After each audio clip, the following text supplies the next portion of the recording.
우리 함께 묵상할 하나님의 말씀은 요한계시록 제15장입니다.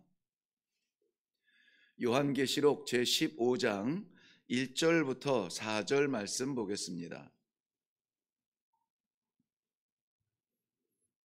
찾으셨으면 우리 함께 읽겠습니다. 시작. 또 하늘에 크고 이상한 다른 이적을 보매 일곱 천사가 일곱 재앙을 가졌으니 곧 마지막 재앙이라. 하나님의 진노가 이것으로 마치리로다. 또 내가 보니 불이 섞인 유리 바다 같은 것이 있고 짐승과 그의 우상과 그의 이름의 수를 이기고 벗어난 자들이 유리 바다 가에 서서 하나님의 검은 고를 가지고 하나님의 종 모세의 노래 어린 양의 노래를 불러 이르되 주 하나님 곧 전능하신 이시여 하시는 일이 크고 놀라우시도다. 만국의 왕이시여 주의 길이 의롭고 참되시도다. 주여 누가 주의 이름을 두려워하지 아니하며 영화롭게 하지 아니하오리까. 오직 주만 거룩하시니이다. 주의 의로우신 일이 나타났음에 만국이 와서 주께 경배하리이다 하더라. 아멘. 네, 우리 먼저 기도하겠습니다. 오늘도 크고 두려운 마지막 하나님의 진노의 모습을 보아야 합니다. 그 가운데 우리는 어떻게 해야 되는지 어리둥절 방황하지 않도록 오늘 이 아침에 바른 성도의 삶의 모습을 말씀으로 보여주심을 믿고 감사를 드립니다. 모든 성도들이 이 아침에 이 말씀 받게 하시고 의지하여 오늘도 담대하게 살아갈 수 있는 이 시대의 믿음의 사람들이 다 되게 하여 주시옵소서. 감사드립니다. 예수님의 이름으로 기도하옵나이다. 아멘. 아멘. 네, 우리 계속해서 요한계시록에 나오는 그 유명한 일곱 인 재앙, 일곱 나팔 재앙, 그리고 이제 일곱 대접 재앙을 시작하게 되는데요. 이제까지 살펴본 일곱 인이 떼어질 때마다 나타났던 그러한 재앙들과 일곱 나팔이 불려졌던 때와 동시에 나타났던 모든 재앙들, 피할 길이 없었습니다.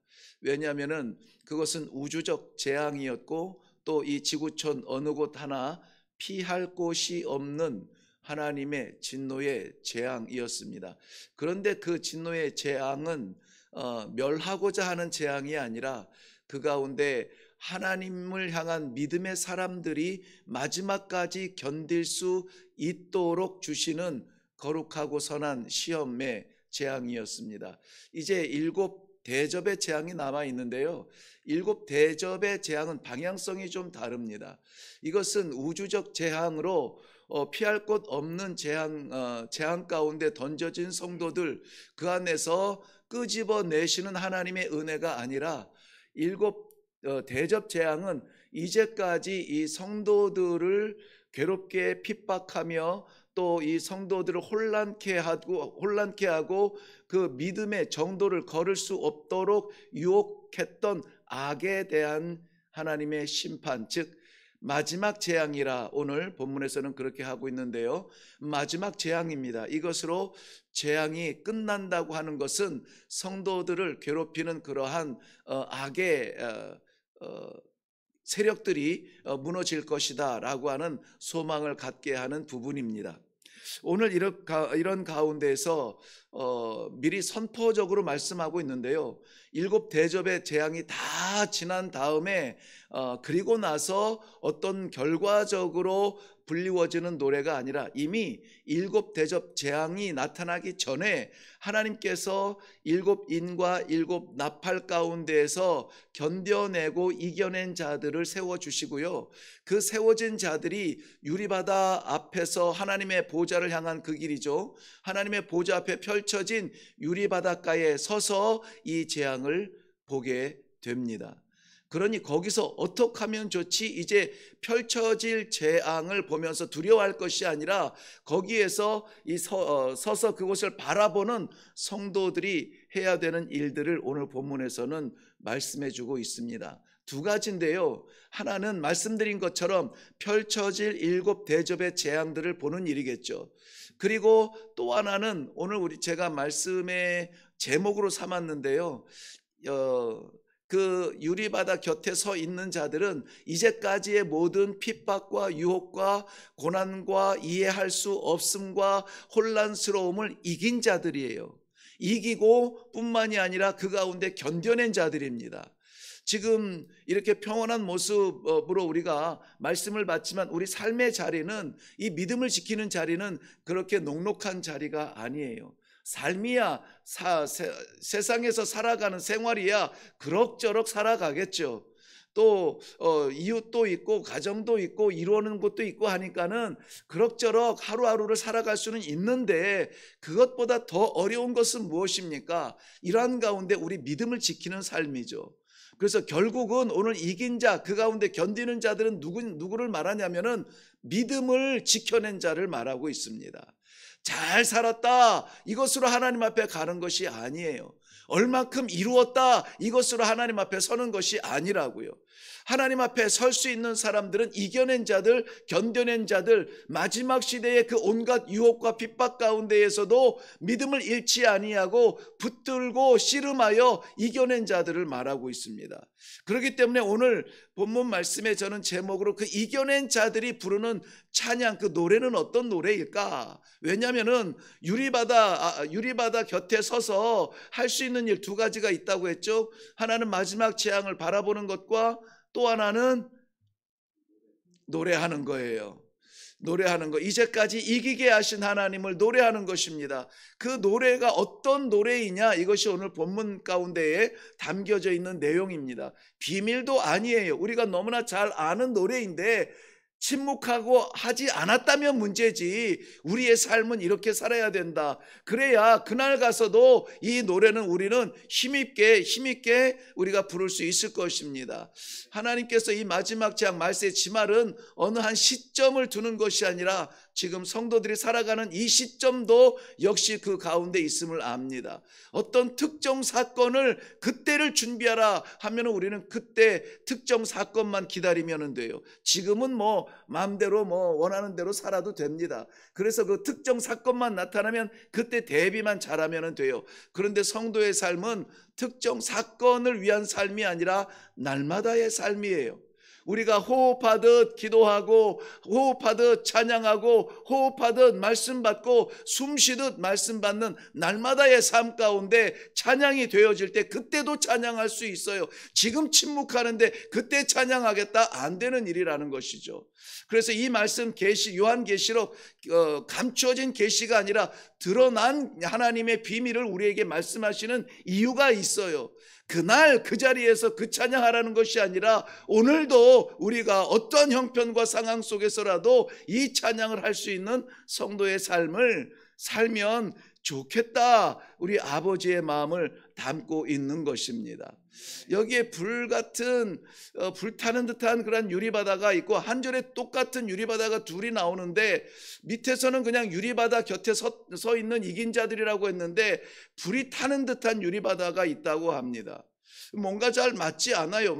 이것이 정말 기이한 일이 아닌가 싶습니다. 왜냐하면 유리바다라고 하는 것은 하나님의 나라, 하나님의 보좌 앞에 펼쳐진 그 성도들이 걸어갈 그 자리거든요. 하나님 앞에 나아갈 그 자리가 유리바다예요. 그 유리바다라고 하는 것은 하나님의 구원의 은혜를 보여주고 있지 않아요? 바다는 솔로몬 성전에서 노수로 만든 놋바다가 있습니다. 그 솔로몬 성전에 놋바다가 크게 있고 또 10개가 또 동쪽과 서쪽으로 되어 있는데요. 그것은 제사장의 손을 씻기 위한 것이죠. 그 본래의 모습은 성막 앞에 있던 그런 물두멍을 이야기하죠. 그러니까는 물두멍에서 시작하고 놋제단에서 시작하고 또 그것이 우리 이 시대를 살아가는 제사장으로 왕 같은 제사장으로 부름받은 우리들 앞에 펼쳐진 일들인데 무엇이냐면은 이 바다는 손을 씻는 거예요. 손을 왜 씻냐면은 바다가, 그리고 물 두멍이 어디 있냐면 성막 앞에 있고 성전 앞에 있어요. 거기서 제사장들이 그 앞에서 제사를 드리고 온갖 이런저런 일을 하고 성막 안에 들어갈 때, 성전 안에 들어갈 때에 손과 발을 씻는 용도예요. 그러니까는 이것을 씻지 아니하고 더러운 것과 혹은 제사 드리느라고 물론 애를 썼지만은 그러한 삶의 흔적이 묻어 있는 채로 하나님 앞에 나아갈 수가 없어요. 그래서 반드시 씻어야 되는 것이죠. 그래서 오늘 여기서 말하는 유리 바다도 역시 하나님께서 씻어 주실 수 있는 우리가 씻을 수 없는 거죠. 우리의 것으로 나아갈 수 없는 겁니다. 하나님께서 나를 씻어 주시고 내 모든 불결한 것들을 정결케 해 주시고 하나님의 성전 앞에, 보좌 앞에 나아가서 섬길 수 있도록 열어주시는 그곳이 유리바다인데, 그것은 예수 그리스도의 십자가의 보혈을 의미합니다. 세상에 어떤 물도 우리의 더러움을 씻을 수가 없습니다. 그 어떤 추함을 가지고 우리가 주 앞에 나아갈 수가 없다는 것이죠. 요한계시록 7장에 보면은 주의 보좌 앞에 나가는 흰옷 입은 성도들이 있습니다. 그들이 누구라고요? 어린 양의 보혈에 그 옷을 희게 씻은 자들이라고 했습니다. 씻은 자들이 하나님 앞에 나아가서 찬양할 수 있는 거예요. 하나님의 보좌 앞에서 찬양할 것만 그리지 마시고 그날만 기다리지 마시고, 정말 오늘 나의 믿음이, 내 신앙이 예수 그리스도 어린 양의 보혈로 말미암아 내 모든 추함이 씻은 바 되어진 하나님의 성도입니다. 그 구원의 길을 감사합니다. 그 은혜로 살아갑니다 하는 이러한 뜨거운 믿음이 오늘 확인되어져야 돼요. 그때 가서 어디 있나 그 믿음 뒤적거리면서 꺼낼 것이 아니라는 것이죠. 그래서 그 보좌 옆에 섰을 때에, 이긴 자로 섰을 때에 비로소 우리가 찬송할 수 있다. 이것을 성경이 말하는 것은 오늘 이 이긴 자의 믿음을 가지고 우리 삶 가운데 찬양을 해야 된다고 하는데요, 저는 이 믿음을 이미지로 상상하고 싶지 않다 늘 말씀드립니다. 우리에게 하나님께서 허락하여 주신 이 믿음은 상상이 아니에요. 그리고 이것은 아이디어 이상이나 어떤 교훈이나 교리가 아닙니다.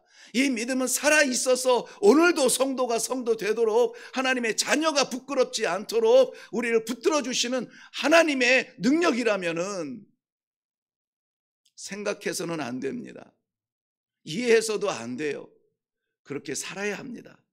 저는 단순한 보이는 게 전부인 물리적인 그러한 관계에서 20년을 아주 유치한 베이직한 기초적인 복음만 전하면서 20년을 보냈어요. 그러다 보니까는 고상하고 아름답고 의미심장한 그런 것들에 대해서는 잘 몰라요.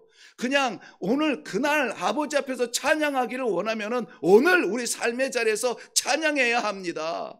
그날 이긴 자로 서기 원한다면 오늘 이긴 자로 살아야 합니다. 그러면 어떻게 해야 될까요? 우리의 찬송은 상상 가운데 있어야 됩니까? 그것이 아니라 우리에게 허락하여 주신 모든 기회와 환경 속에서 입술을 벌리세요. 목청을 울리세요. 그리고 찬양을 하세요. 이렇게 저는 권고를 해드립니다. 아무쪼록 길을 갈 때든지, 차를 운전하실 때든지, 만남이 있는 자리에든지 어쨌든지 찬송을 시도하시기를 바랍니다. 이긴 자로서의 찬송이에요. 이긴 자로서의 찬양입니다. 패배한 자처럼 도대체 어떻게 살아야 될지 모르겠다고 두려워서 떠는 그러한 떨림의 목소리가 아니라, 하나님 감사합니다. 내가 무엇이 간데 나 같은 것에게 그 십자가의 보혈을 부어주시어서 오늘도 하나님의 자녀로, 하나님께서 그 모든 이 우주적인 심판을 할 때에도 이긴 사람으로 나를 만들어 주시고 그 믿음으로 오늘도 살아가게 하십니까? 좀 이러한 담대한 마음으로 이겨낼 수 있기를 바랍니다. 왜냐하면 우리는 오늘 하루가 두려울 수밖에 없어요. 어려울 수밖에 없습니다.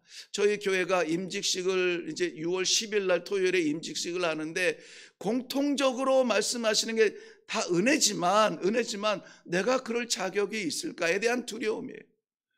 그리고 내가 그 직분을 감당할 수 있을까에 대한 그 무거운 숙제들을 짊어지고 있더라고요. 저는 시작부터 끝까지 동일하게 말씀을 드립니다. 우리가 하는 거라면 우리는 직분 못 받습니다. 그러나 우리에게 직분을 맡기시는 분이 하나님이시고 우리를 너무나 잘 아시는 분이 하나님이시니 나의 부족함을 채우실 것이고 내 할 일을 주실 것이고 그 일을 감당케 해 주실 것입니다. 우리가 할 수 있는 일은 그저 네, 알겠습니다. 그곳까지 가지도 마세요. 네, 알겠습니다 하고 한 발자국만 뛰세요. 한 발자국만 뛰세요. 그러면은 한 발이 보입니다 라고 권고를 드릴 수밖에 없어요. 그런데 마지막으로 이기는 것은 목사가 이기는 거 아닙니다. 오늘 말씀을 받고 확신을 가지고 하나님의 이 약속의 말씀을 믿는 자들이 이기는 것이고 예수 그리스도의 보혈로 씻긴 자들이 이기는 것이고 오늘 찬송할 수 있는 자들이 이기는 자의 증거가 되는 것입니다. 그러면은 오늘 여기에서 본문에서 나오는 우리 신앙의 선배들 아니면은 우리 자신들 아니면 우리의 자손들 어떠한 모습으로 무엇을 찬송을 해야 될까요? 그저 여러분 입술에서 담기는 찬송이 있어서 마음껏 간증 같은 찬송을 할 수도 있습니다. 그런데 오늘 그 찬송의 제목을 우리들에게 주세요. 그것을 잠깐 살펴보고 오늘 억지로라도 그 한 곡 억지로라도 찾아내서 막 흉내라도 낼 수 있는 그러한 이긴 자의 모습이 우리 성도들의 삶 가운데 있기를 주님의 이름으로 축원합니다. 먼저는 15장 3절 말씀 보면 하나님의 종 모세의 노래 어린 양의 노래 어제 새 노래로 연결해서 우리가 묵상했습니다. 그런데 거기에 보면 모세의 노래라 이렇게 되어 있네요. 모세의 노래 어디에서 부른 노래인지 아시죠? 홍해바다 건너서 승리의 노래 모든 쫓아오던 세상적으로 완벽한 무기를 갖추고 강력한 힘을 가졌던 애굽의 병사들 홍해바다에 다 수장되고 나서 주의 구원받은 백성들이 부른 모세의 노래입니다. 자, 그것을 보면은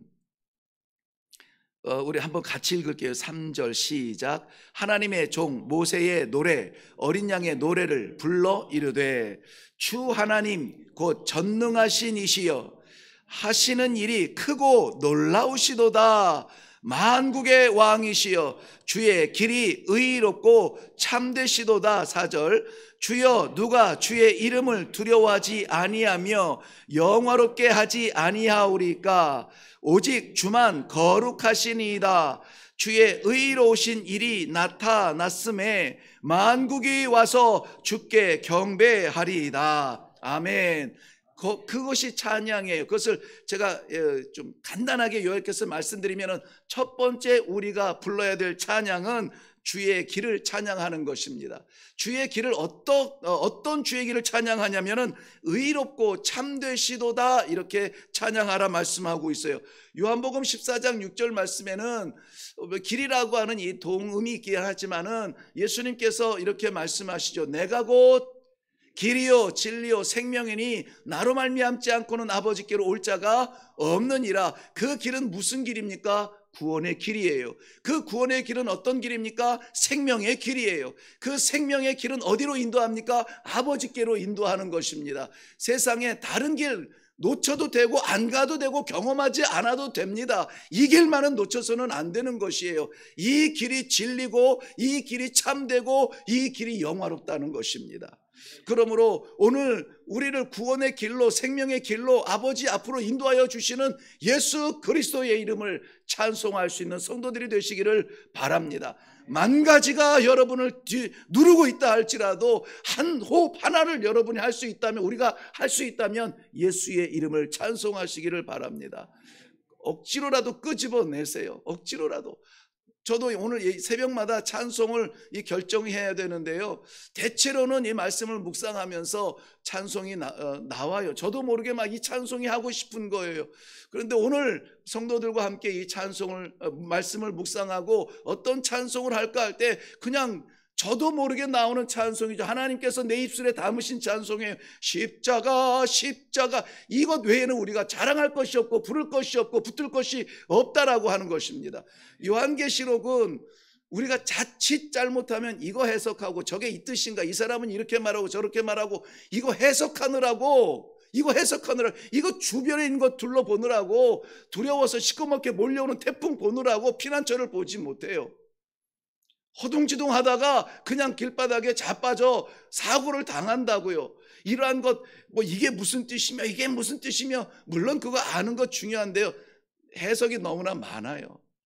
정말 지혜로운 성도는 그런 것들이 달라지고 그런 것들이 몰려오고 7가지 재앙이 아니라 70가지 재앙이 온다 할지라도 우리는 이것만은 붙들어야 되겠습니다. 계시록을 시작하면서 계속해서 우리 한 가지 붙들고 가는 거 있죠. 예수 그리스도의 이름, 예수 그리스도의 보혈, 그것만 우리를 살려요. 그것만 우리를 이기게 합니다. 그것만 우리를 하나님 앞에 서게 합니다. 그러므로 저는 말씀을 전하는 나팔수로서 여러분 앞에 하나님께서 기대하시는 그 말씀을 나누고 싶어요. 그것만 붙잡아도 살 줄로 믿습니다. 두 번째 찬양하는 것은 주의 이름을 찬양한다, 노래하고 있습니다. 주의 이름, 4절 말씀, 주여 누가 주의 이름을 두려워하지 아니하오며 영화롭게 하지 아니하오리까. 이 말씀을 이렇게 부정문으로 만들었지만 긍정문으로 만들면은 주의 이름은 두렵고도 영화로운 이름입니다, 이 말씀이죠. 왜 그렇습니까? 우리 10계명 받으실 때에 세 번째 계명은 무엇이죠? 여호와의 이름을 뭐 하지 말라고? 망령되이 일컫지 말라고요. 망령되다 무슨 말입니까? 오염시키고 변질시키지 말라는 거예요. 여호와의 이름은 찬양받기 합당하신 하나님의 이름이라는 것입니다. 그런데 요즘에 우리 자책하라는 것이 아니라 삶 가운데 정말 누구를 위한 하나님인가, 누구를 위한 영광인가 한번 생각을 해볼 때에 우리 하나님이 찬양받기 합당한 만큼 찬양을 받고 계신가, 아니면은 우리의 이름이 찬양받고 영광받고 있는가, 교회의 이름이 드러나고 빛나고 있는가, 목사의 이름이 주목받고 있는가, 칭찬받고 있는가, 아무개 성도가 자랑받고 있는가, 그 영광을 우리가 독차지하는 것은 아닌가, 이 영광을 다 우리에게 쏟는 것은 아닌가, 우리 가정, 우리 교회, 내 삶, 내 인생, 내 사업 여기만 향하고 있는 것은 아닌가. 왜냐하면 이름을 부르는 게 중요한 것이 아니라요, 이 이름 잘못 부르면은 죽습니다. 이 이름 영화롭게 영광스럽게 불러야 됩니다. 바로 그 얘기예요. 두려워하지 아니할 자가 어디 있습니까? 두려워하라는 거예요. 망령되 일컫지 말라는 것이죠. 영화롭다는 것입니다. 아름답게 불러야 되고 찬양을 다해야 되고 내 모든 기쁨과 감사와 영광을 다 그분 앞에 올려드려야 돼요. 내가 좀 잘했다고 이렇게 내 자랑하면 안 된다는 것이죠. 오직 오늘 우리의 성공이 있다면, 기쁨이 있다면, 감사가 있다면, 소망이 생겼다면 우리 하나님 아버지의 이름을 영광 올려드리는 찬송 가운데 찾으실 수 있기를 바랍니다. 그 이름 기억하시기를 바라요. 세 번째, 이긴 자들이 부르는 찬송은 4절 하반절 말씀에 보면은 오직 주만 거룩하시오니이다 하시니이다. 주의 의로우신 일이 어떻게 됐어요? 나타났어요. 감춰져 있지 않습니다. 나타났음에 만국이 와서 주께 경배하리이다. 주의 의, 주님께서 행하신 일, 이것은 많은 일을 하셨죠. 지금도 막 이런 재앙도 하시고 막 천지를 뒤집어 엎으시기도 하셨죠. 그런데 여기서 말하는 의는 무엇이냐면 심판하시는 공의를 말합니다. 공의, 하나님의 공의는 변하지 않아요. 그 공의가 나타나는 자리가 심판의 자리입니다. 주의 공의는 의인을 구원하고 악인을 벌하는 것입니다. 그런데 우리는 의인입니까? 의인 될 수 없는 부족함을 다 가지고 있어요. 그런데 우리의 어떤 의 때문에 구원하시는 것이 아니라 우리도 여전히 죄인 가운데, 악인 가운데 심판받고 재판받고 멸망받아야 되겠지만 예수 그리스도의 보혈로 우리의 부끄러움을 다 덮어주시고 의롭다 여겨주시는 거예요. 의가 된 것이 아니라 의롭다 불러주시는 거예요. 감사하지 않습니까? 부족한데, 부끄러운데, 완벽하지 못한데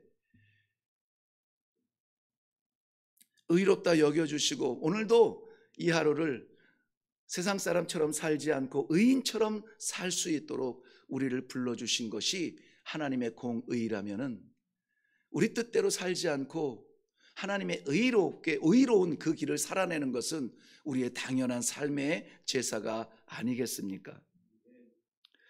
이 찬송 가운데 가장 아름다운 찬송, 잊지 못할 찬송은 주제가 좀 벗어났는지 모르겠지만은 빌립보 감옥에서 불렀던 바울과 실라의 찬송이에요.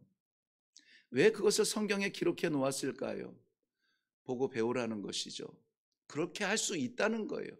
할 수 없는 일이 아니라 복음을 전하며 사람의 생명을 돕기 위하여서 의를 행하다가 옥에 갇혀서 수없이 맞고 찢기고 그리고 감옥에 갇혀 있습니다. 그 상황에서 찬송이 나올 수 있을까요? 이긴 자는 찬송이 나옵니다. 바울과 실라가 찬송했어요. 옥문이 깨졌습니다. 많은 사람, 아니 옥에 있는 모든 사람이 들었고 옥문이 깨지는 것을 모든 사람이 보았습니다. 그러나 나 살겠다고 도망하지 않았습니다. 우리의 복음은, 우리의 믿음은 나 살리는 복음이 아니에요. 신앙생활을 그 오랫동안 해도 아직도 나만 채우는 믿음에 매여 있다면 이제는 좀 자라나야 돼요. 하나님께서 내게 주신 그 복음의 의미가 무엇인지, 나 구원받고, 나 은혜 받고, 나 말씀 받고, 나 오늘 살아났으니 감사하다가 아니라 오늘 우리의 쓰임, 우리의 찬송을 통해서 먼저는 하나님께서 영광 받으셔야 되겠고, 우리의 이러한 이해할 수 없는 현장에서의 찬송을 통하여서 모든 우리의 사람들이 다 봐야 되고, 결국은 어떻게 되죠? 주 예수를 믿으라, 그리하면 너와 내 집이 구원을 받으리라든, 베드로도 마찬가지고 바울도 마찬가지고 말할 수 없는 극심한 핍박의 현장에서 이 복음이 완성되는 것을 볼 수가 있습니다. 오늘 우리의 찬송은 먼저는 우리가 이긴 자라고 하는 증거요, 이기게 하신 하나님께 올려드리는 영광이요, 그 모습을 바라보는 우리의 이웃과 가정을 살리는 복음의 능력이 될 줄로 믿습니다. 기도하겠습니다.